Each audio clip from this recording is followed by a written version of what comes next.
प्यारे बच्चों, commerce class 12th विषय लेखा शास्त्र, जिसको हम लोग शॉर्ट में ACT कहेंगे, अकाउंटेंसी।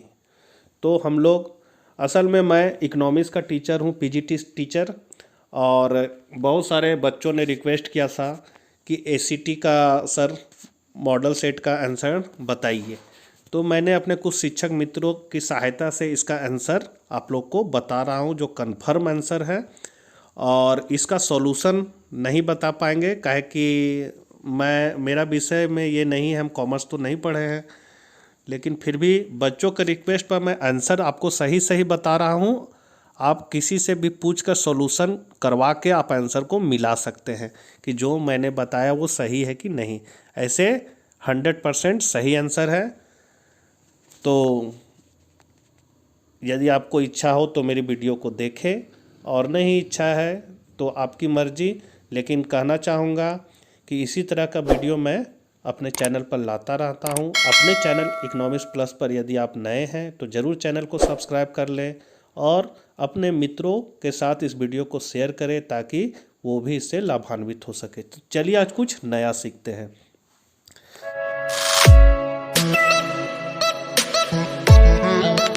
तो सेट वन में है आपका पहला क्वेश्चन, साझेदारी समझौता हो सकता है तो मौखिक या लिखित। दूसरा है साझेदारी समझौते के अभाव में लाभ हानि का विभाजन किया जाता है तो बराबर बराबर। तीसरा क्वेश्चन है साझेदारी संलेख के अभाव में साझेदार को अधिकार नहीं है तो क्या चीज का अधिकार नहीं है, उपरोक्त सभी इसका आंसर होगा। चौथा है पुनः मूल्यांकन खाता या लाभ हानि समायोजन खाता है तो नाम मात्र का खाता, बी ऑप्शन सही है। पांचवा है वर्तमान साझेदारों के लाभ हानि अनुपात में परिवर्तन होता है तो फर्म का पुनर्गठन। छठा है ABC और D लाभ हानि को बराबर बराबर बांटते हुए साझेदार हैं। उन्होंने अपने लाभ विभाजन अनुपात को 2:2:1:1 में परिवर्तित कर लिया है। C कितना त्याग करेगा, तो इसका आंसर B होगा 1/12। सातवां नंबर क्वेश्चन है जब पुस्तकों में ख्याति ना हो और ख्याति खाता खोला जाए तो किस खाते को डेबिट किया जाएगा, तो इसका आंसर होगा साझेदार की पूंजी। आठवां नंबर क्वेश्चन है सामान्य लाभ और औसत लाभ का अधिक कहलाता है तो अधिलाभ। 9th नंबर क्वेश्चन है एक फर्म का औसत लाभ 60,000 है, विनियोजित पूंजी पर प्रत्यय की दर 12.5% प्रति वर्ष है। फर्म में कुल विनियोजित पूंजी 4 लाख थी, अधिलाभ के 2 वर्षों के क्रय के आधार पर ख्याति होगी तो 20,000 रुपये, ए ऑप्शन सही है। 10वां का है साझेदार के प्रवेश पर पुरानी तुलन पत्र में दर्शाए गए संचित हस्तांतरित करेंगे तो सी ऑप्शन सही है, पुराने साझेदारों के पूंजी खाते में। 11वां है त्याग अनुपात निकाला जाता है तो एक साझेदार के प्रवेश पर। 12 नंबर क्वेश्चन है ए और बी साझेदार हैं जो 5:3 में लाभ हानि बांटते हैं, वे सी को 3/10 भाग के लिए फर्म में शामिल करते हैं। यदि सी 1/5 भाग ए से तथा 1/10 भाग बी से लेता है तो नया लाभ विभाजन अनुपात होगा, तो ये होगा डी ऑप्शन आपका सही है, 17:11:12। 13 नंबर क्वेश्चन है पुनः मूल्यांकन पर लाभ या हानि को वहन करते हैं तो पुराने साझेदार। 14 नंबर क्वेश्चन है साझेदार के पूंजी खाते के प्रारंभिक शेष पर क्या निकाला जाता है तो ए ऑप्शन सही है, पूंजी पर ब्याज। 15 है नए साझेदार द्वारा ख्याति के लिए लाई गई नगद राशि वर्तमान साझेदारों द्वारा किस अनुपात में बांटी जाती है तो त्याग अनुपात, सी ऑप्शन सही है। 16 है एक्स वाई और जेड एक फर्म में बराबर के साझेदार हैं, जेड फर्म में अवकाश ग्रहण करता है, एक्स और वाई के बीच लाभ विभाजन अनुपात 1:2 है, लाभ प्राप्ति अनुपात होगा तो इसका ऑप्शन डी सही है, केवल वाई 1/4 प्राप्त करता है।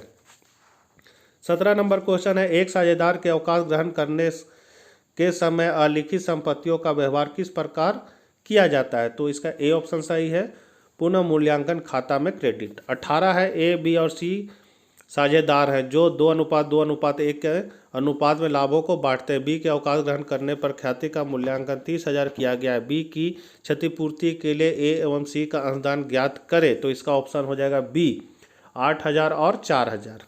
19 है ए बी और सी एक फर्म में साझेदार है, यदि डी नए साझेदार के रूप में प्रवेश करता है तो इसका ऑप्शन हो जाएगा सी, पुरानी साझेदारी पुनर्गठित होगी।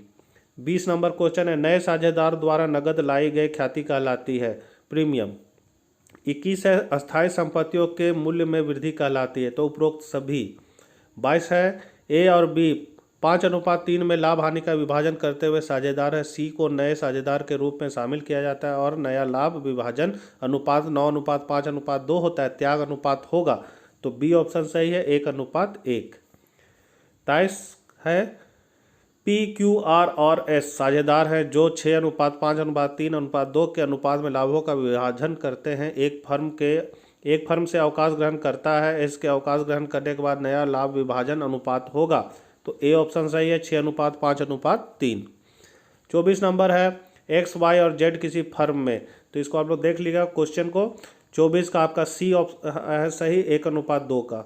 25 का है साझेदार के अवकाश ग्रहण करने पर ख्याति की पूरी राशि किसके पूंजी खाते में क्रेडिट की जाएगी, तो सभी साझेदारों के। 26 है मीनाक्षी और गौरवी एक फर्म में साझेदार है, मीनाक्षी को कमीशन से पूर्व शुद्ध लाभ पर 10% की दर से कमीशन प्राप्त होना है, जबकि गौरवी को कमीशन के 50 शुद्ध लाभ पर 5% की दर से कमीशन प्राप्त होना है। कमीशन से पूर्व का शुद्ध लाभ 1,10,000 है, मीनाक्षी का कमीशन होगा तो 11,000 रुपये, ए ऑप्शन सही है। 27 होगा साझेदारी समझौते में परिवर्तन से, ए ऑप्शन सही है, साझेदारों के मध्य संबंध बदल जाते हैं। 28 है लाभ प्राप्ति अनुपात है, नया अनुपात माइनस पुराना अनुपात। 29 है साझेदारी फर्म के पुनर्गठन पर संपत्तियों के मूल्य में वृद्धि का परिणाम है, ए ऑप्शन सही है, वर्तमान साझेदारों को लाभ। 30 है लाभांश समानता प्रदत्त पूंजी पर दिया जाता है, डी ऑप्शन सही है। 31 हो जाएगा अधिकार अंश निर्गमित किए जाते हैं तो विद्यमान अंशधारियों को, सी ऑप्शन सही है। 32 का हो जाएगा अंश आवंटन खाता है तो व्यक्तिगत खाता। 33 है समता अंशधारी कंपनी होते हैं तो बी स्वामी। 34 है अंशों के अधिमूल्यन को आर्थिक चिट्ठे के किस पक्ष में दिखाया जाता है तो दायित्व, बी ऑप्शन। 35 अधिकांश अंश वे हैं जिन्हें कंपनियों के वर्तमान अंशधारकों को निर्गमित किया जाता है, बी ऑप्शन सही है।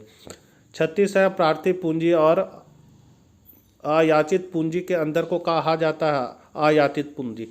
37 है कंपनी अधिनियम के अनुसार केवल अधिमान अंश जो 20 वर्षों में शोध हो जारी किए जा सकते हैं, 37 का डी होगा। 38 टेबल एफ के अनुसार अग्रिम याचना पर ब्याज की अधिकतम दर है 12% प्रति वर्ष, बी ऑप्शन सही है। 39 हो जाएगा प्रतिभूति प्रीमियम खाते को आर्थिक चिट्ठे में किसके अंतर्गत दिखाया जाता है तो ए ऑप्शन सही है, संचय तथा आधिक्य। 40 नंबर क्वेश्चन है संचय पूंजी का अर्थ है संचित लाभ। मॉडल 1 खत्म हो गया, अब हम लोग मॉडल 2 मतलब सेट 2 के प्रश्नों को देखेंगे। तीनों सेट का आंसर जो है इसी वीडियो में आप लोग को मिल जाएगा। तो पहला क्वेश्चन दूसरा सेट के लिए, किसी समझौते के अभाव में साझेदारी फर्म के लाभ एवं हानि का विभाजन किया जाता है तो बराबर और बराबर। दूसरा नंबर क्वेश्चन है साझेदारी समझौते के अभाव में पूंजी पर ब्याज दिया जाएगा तो इनमें से कोई नहीं। तीसरा है फर्म के लिए आहरण पर ब्याज होगा आय। चौथा है जब वर्ष भर निश्चित राशियों का आहरण प्रत्येक महीने की अंतिम तिथि को किया गया हो तो आहरण की कुल राशि पर ब्याज लगाया जाता है तो 5.5 महीने के लिए। पाँचवा होगा आपका निम्न में से कौन सा लाभ का नियोजन है तो पूंजी पर ब्याज। छठा हो जाएगा निम्न घटक ख्याति को प्रभावित करते है सिवाय, सी तकनीकी ज्ञान। सातवां हो जाएगा व्यवसाय की प्रसिद्धि के मौद्रिक मूल्य को कहते हैं तो ख्याति। आठवां है ख्याति है अमूर्त संपत्ति। 9th है पिछले 3 वर्षों में लाभ 6,000, 13,000 तथा 8,000 थी, ख्याति का मूल्य औसत लाभ के 2 वर्षों के क्रय पर होगा 18,000। 10वां है पूर्ण मूल्यांकन खाता में नाम पक्ष पर जमा पक्ष का आधिक्य है लाभ। 11वां है विगत 3 वर्षों के औसत लाभ 42,000, 39,000 तथा 45,000 है, औसत लाभों के 2 वर्षों के क्रय पर ख्याति का मूल्य होगा 84,000, बी ऑप्शन।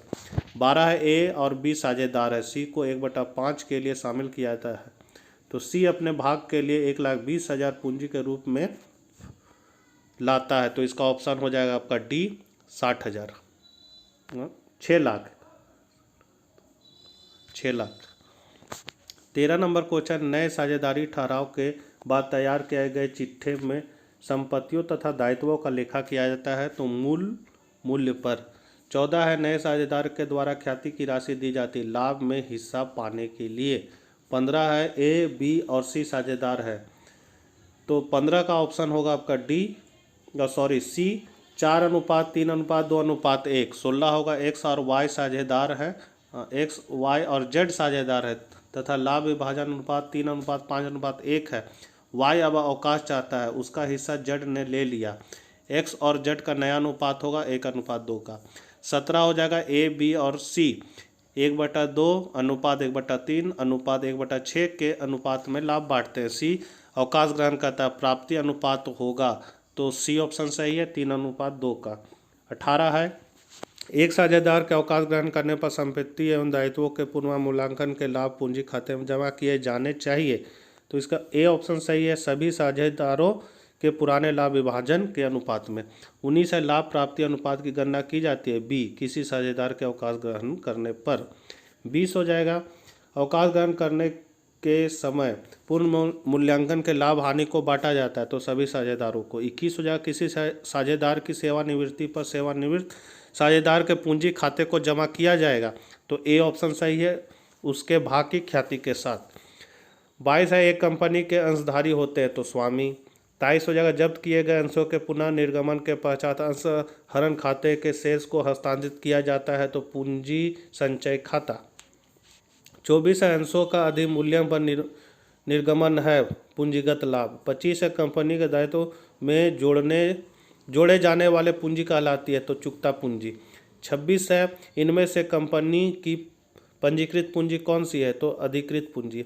27 है अंशों के निर्गमन के पूर्व कौन सा विवरण निर्गत जारी किया जाता है, तो इसका डी ऑप्शन सही है। 28 है अंश आवंटन खाता है, व्यक्तिगत खाता। लाभांश समानता दिया जाता है, तो प्रदत्त पूंजी पर।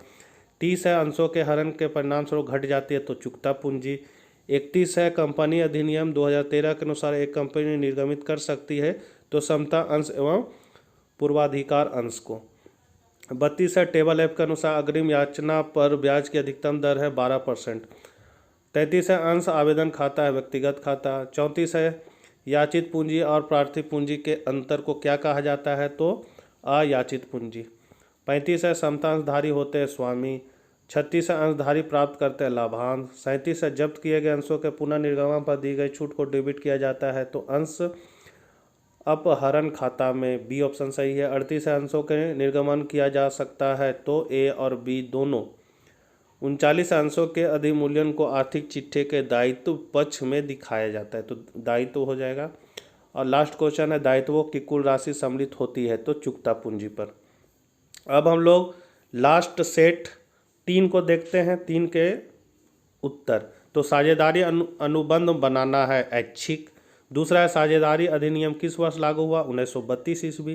तीसरा है निम्न में से कौन साझेदारी की विशेषता नहीं है, तो सीमित दायित्व। चौथा है स्थिर पूंजी खाता विधि के अंतर्गत साझेदारों के पूंजी खाते पर ब्याज क्रेडिट किया जाता है, तो इसका डी ऑप्शन सही है, साझेदारों के चालू खातों में। पांचवा है साझेदारों की पूंजी अस्थायी होने पर कौन से खाते खोले जाते हैं, तो पूंजी खाता और चालू खाता। छठा है साझेदारों की पूंजी पर ब्याज है, तो विनियोजन। सातवां निम्न में से कौन सा संपत्ति एक नए साझेदार के प्रवेश के समय अनिवार्य रूप से पूर्ण मूल्यांकन की जाती है, तो ख्याति। आठवां निम्नलिखित में से किसे लाभ हानि विनियोजन खाता में लिखा जाता है, तो साझेदार का वेतन। नौवां है साझेदारी समझौता कहलाता है, साझेदारी संलेख। 10वां है रमेश और सुरेश साझेदार है, तो जो लाभों को बराबर बराबर बांटते हैं। सुरेश नियमित रूप से 6 माह तक प्रत्येक माह के अंत में 4000 का आहरण करता है। 5% प्रतिवर्ष की दर से आहरण पर ब्याज की गणना करें, तो इसका डी ऑप्शन है 550 रुपया। 11 है नए साझेदार द्वारा ख्याति की राशि दी जाती है, तो बी ऑप्शन है लाभ में हिस्सा पाने के लिए। 12वां है फर्म की ख्याति का मूल्यांकन 1 लाख पर किया जाता है, पुस्तक ख्याति 50,000 की जाती है। दिखाए गए अरविंद को 1/4 हिस्सा के लिए प्रवेश दिया जाता है। अरविंद द्वारा ख्याति के लिए ली जाने वाली रकम होगी, तो 25,000 रुपये, बी ऑप्शन सही है। 13 नए साझेदार के प्रवेश के समय निम्न में से कौन सा मद बढ़ जाता है, तो डी ऑप्शन सही है, इनमें से कोई नहीं। 14 का हो जाएगा ए 3,50,000। 15 का आपका हो जाएगा बी नए साझेदार के पूंजी खाता में। 16 का हो जाएगा रमेश सुरेश और दिनेश वाला हो जाएगा आपका 16 नंबर का बी ऑप्शन 5:3। 17 का हो जाएगा आपका ए ऑप्शन 3:2। 18 का आपका हो जाएगा डी 1:1। 19 का आपका हो जाएगा सी सभी साझेदारों को। 20 का आपका आंसर हो जाएगा डी ऋण के रूप में। 21 का आंसर हो जाएगा एक कंपनी के सदस्यों का दायित्व होता है सीमित। 22 का हो जाएगा निम्न में से किसे प्रदत्त पूंजी ज्ञात करने के लिए घटाया जाना चाहिए तो बकाया याचना, बी ऑप्शन। 23 से संयुक्त पूंजी कंपनी है तो वैधानिक कृत्रिम व्यक्तित्व। 24 से एक कंपनी का होता है तो उपरोक्त सभी। 25 का हो जाएगा सार्वजनिक कंपनियों में सदस्यों की न्यूनतम संख्या होती है 7। 26 है निजी कंपनियों में सदस्यों की न्यूनतम संख्या होती है 2। 27 है अदत्त याचनाओं की राशि होती है तो बी अंश पूंजी में घटाई जाती है। 28 होगा प्रति अंश आवेदन की राशि अंश के निर्गमन मूल्य के 25% से कम नहीं होनी चाहिए। 29 है यदि 10 रुपये वाले समता अंश को 12 रुपये पर निर्गमित किया जाता है तो इसे कहा जाता है अधिमूल्यन पर निर्गमन। 30 हो जाएगा स्थिति विवरण में अंश हरण के शेष को शीर्षक के अंतर्गत दिखाया जाता है तो ए ऑप्शन है अंश पूंजी खाता में। 31 एक कंपनी अधिनियम के अनुसार न्यूनतम अनुदान की कुल निर्गमन पर 90% निर्धारित कर दी गई है। 32 अंशों के हरण के परिणाम स्वरूप घट जाती है तो चुकता पूंजी। 33 है जब अंशों को जब्त किया जाता है तो अंश पूंजी खाता को डेबिट किया जाता है अंशों के अंकित मूल्य से। 34 है हरण किए गए अंश के पुनः निर्गमन पर दी गई छूट को डेबिट किया जाता है तो अंश अपहरण खाते में। 35 है एक सार्वजनिक कंपनी में सदस्यों की अधिकतम संख्या होती असीमित। 36 है कंपनी में निश्चित दर से लाभांश किसको दिया जाता है तो पूर्वाधिकार अंशधारियों को। 37 है अधिकतम राशि जिससे अधिक कंपनी को अपने अंशों के निगमन द्वारा को जुटाने की आज्ञा नहीं है तो अधिकृत पूंजी। 38 है एक कंपनी अपने अंशों को प्रीमियम पर भारतीय कंपनी अधिनियम 2013 के किस धारा के अंतर्गत जारी करती है तो इसका ऑप्शन सी है 52। 39 का आपका हो जाएगा जब प्रबंधकों के अंश निर्गमित किए जाते हैं तो किस खाते में डेबिट किया जाता है या किया जाएगा ख्याति खाता में। और लास्ट क्वेश्चन है 40 अंशों को ऐसा निर्गमन जो सार्वजनिक नहीं किया गया है बल्कि कुछ चुने हुए व्यक्तियों को निर्गमित किए जाते कहलाता है तो इसका बी ऑप्शन सही है अंशों की निजी व्यवस्था। बच्चों इसमें जो भी आंसर हम बताए हैं सही है। आप लोग टेक्स्ट बुक से आपको इसको मिलाइएगा और वीडियो को ज़्यादा से ज़्यादा शेयर करें। आप लोगों का बहुत बहुत धन्यवाद।